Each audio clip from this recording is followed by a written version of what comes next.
Halte 124, la foi rationnelle et la foi en la révélation.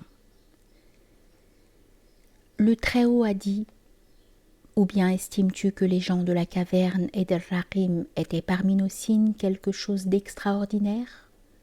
Si tu les avais vus directement, tu leur aurais tourné le dos en fuyant et tu en aurais été rempli de frayeur. Sourate 18, versets 9 à 18. Sache que l'histoire de ces jeunes gens, les prodiges et phénomènes merveilleux qu'ils ont manifestés sont parmi les récits les plus extraordinaires transmis sans interruption par les chroniqueurs et les traditionnistes chez les communautés précédentes et les générations passées. Les Juifs questionnèrent le prophète, qu'Allah répande sur lui la bénédiction et la paix à ce propos.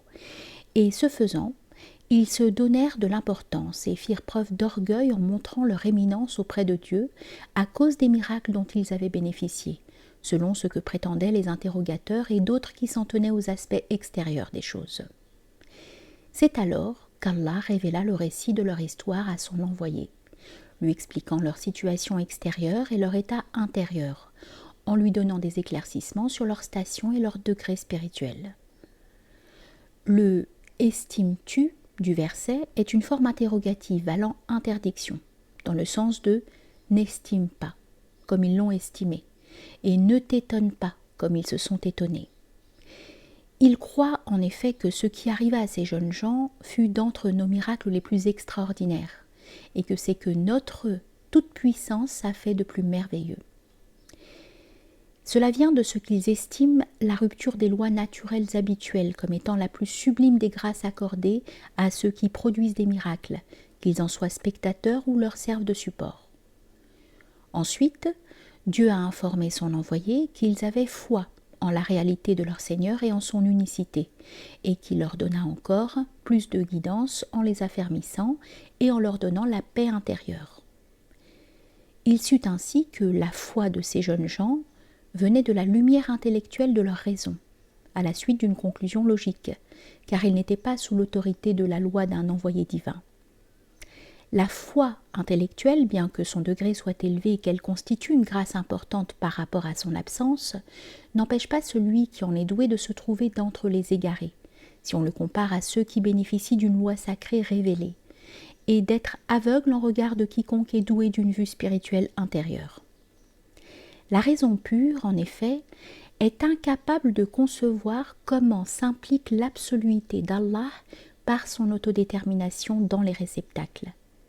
Elle ne peut appréhender non plus sa transcendance qui le fait échapper à tout jugement et à tout conditionnement rationnel. La raison a une limite à laquelle elle s'arrête, et un cadre dont elle ne peut s'échapper. La dignité et la perfection de la raison sont dans sa capacité à recevoir et à accepter d'une part ce que leur transmettent les envoyés venant de leur Seigneur, et d'autre part ce que le Très-Haut a transmis par inspiration lorsqu'on se conforme à ses envoyés par l'intermédiaire de l'ange ou par un autre moyen. Sous ce rapport, la raison, qui s'en tient à cette fonction réceptive, n'est pas enfermée dans des limites. Lorsque l'envoyé constate directement ce qui diverge de ce qu'il a reçu de Dieu, il en éprouve de l'aversion et s'en détourne intérieurement, même s'il reste impassible extérieurement. Il peut arriver aussi qu'il s'en détourne extérieurement et intérieurement. Ce fut le cas de Moïse avec El-Khidr, sur la paix. Bien qu'il fût décidé à accepter comme vrais les actes d'El-Khidr, puisqu'Allah l'avait informé que celui-ci était plus savant que lui, Moïse n'agréa pas fondamentalement ce qu'il faisait, tout en ne s'en détournant pas. Il s'agit ici d'une fuite au sens figuré.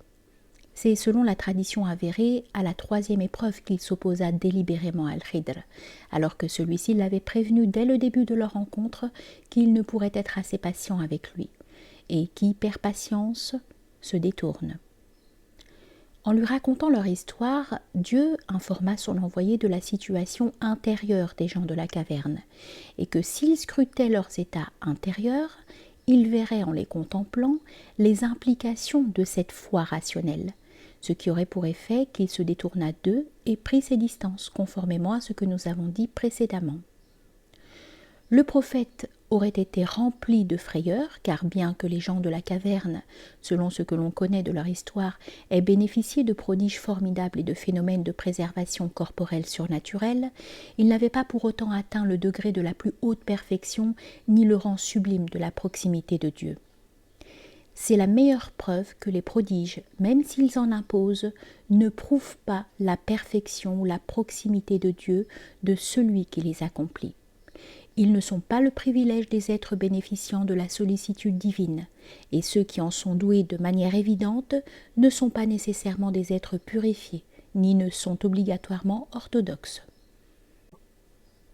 Le prophète, qu'Allah répande sur lui sa bénédiction et sa paix, ne s'en détournerait donc qu'à cause de leur imperfection au regard de la sublimité de sa propre station spirituelle de connaissance d'Allah, qu'il soit exalté, prenant ainsi ses distances au vu de la divergence entre lui et eux. La frayeur venant de Dieu l'ayant gagné en voyant leurs états intérieurs, ne viendrait que du fait que le Très-Haut peut octroyer des prodiges et des phénomènes extraordinaires à des gens ne relevant pas habituellement de ce cas. La compréhension profonde de l'histoire de ces jeunes gens occasionne un trouble extrême chez le connaissant accompli. Son cœur est rempli de frayeur et la crainte révérentielle l'investit extérieurement et intérieurement. Plus encore, il est opprimé au plus profond de son être et son cœur est embrasé. Sa fuite et sa frayeur ne viendraient pas, comme le dit la majorité des commentateurs du Coran, de l'immense taille et de l'aspect extraordinaire des dormants, ou de faits similaires, ce qui serait invraisemblable dans le cas du prophète. Il est en effet des ouvertures spirituelles où se dévoilent aux contemplatifs toutes sortes de créatures formidables et indescriptibles. Il voit des anges à un seul corps et à plusieurs têtes, dont chacune est dotée d'une langue parlant un langage différent. Ce n'est pas pour autant que cela le terrorise et le remplit de frayeur. Et que dire de Mohammed, qu'Allah le bénisse et lui donne la paix, à qui Allah a donné la vision de ses plus grands signes miraculeux, sans que son regard dévie ou scie. Sans conteste, la vision des gens de la caverne est moins impressionnante que ces signes sublimes, et Allah est plus savant et plus sage. L'un d'entre mes amis les plus chers fit une demande concernant ce verset, mais rien ne lui fut dévoilé jusqu'à ce qu'un événement spirituel m'arrive sous la forme de verset. Dépensez de ce sur quoi il vous a institué lieutenant. Sourate 57, verset 7. Et en vérité, il s'empressait à faire les bonnes choses. Sourate 21, verset 90. Je me conformais donc à l'ordre de donner, sachant que le demandeur méritait d'avoir sa réponse. Qu'Allah, par sa grâce et sa faveur, nous donne le meilleur comportement à son égard et à l'égard de ses créations.